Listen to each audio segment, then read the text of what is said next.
Morning, Ebony from Magnetic Business Development. Just a quick post this morning about following up and making phone calls in relation to sending out email campaigns. So at Magnetic Business Development, we don't actually believe in sending out mass distribution email campaigns because we don't believe that the conversion ratios are anywhere near where they need to be a successful sales campaign. So what we would do is we would first of all ring the lead, so ring the data.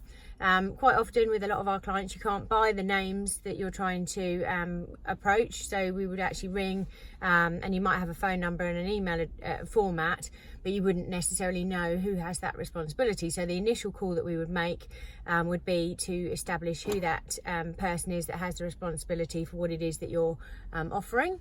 Then once we've established that, we would obviously try and have a conversation with them if they're perhaps not around, or even if we do have a conversation with them, what will typically happen is that person will say to us, that sounds interesting, but can you send me something?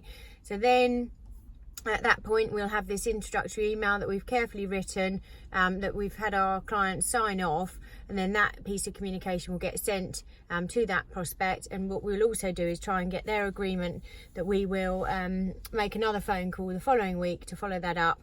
And so the second phone call is when we're looking to get the meetings with those people. And so that whole process, you know, first of all, you're establishing who that person is, you trying to build a positive relationship with them initially, get their agreement that you're going to send something, send the piece of communication, and then again get their agreement that you're going to follow that up next week.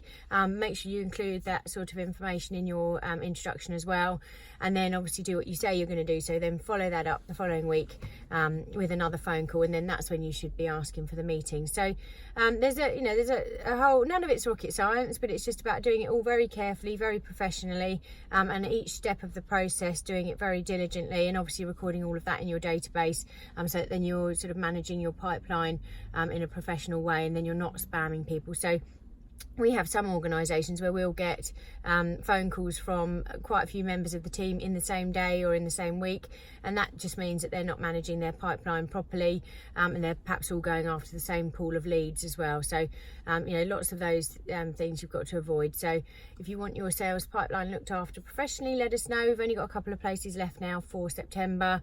In fact, no, I think we've only got one space left now for September. Now looking at bookings for October, because basically I can't onboard more than a number of people, because it takes quite a lot of involvement from me in the initial stages especially. So anyway, have a fantastic day. Cheers, bye.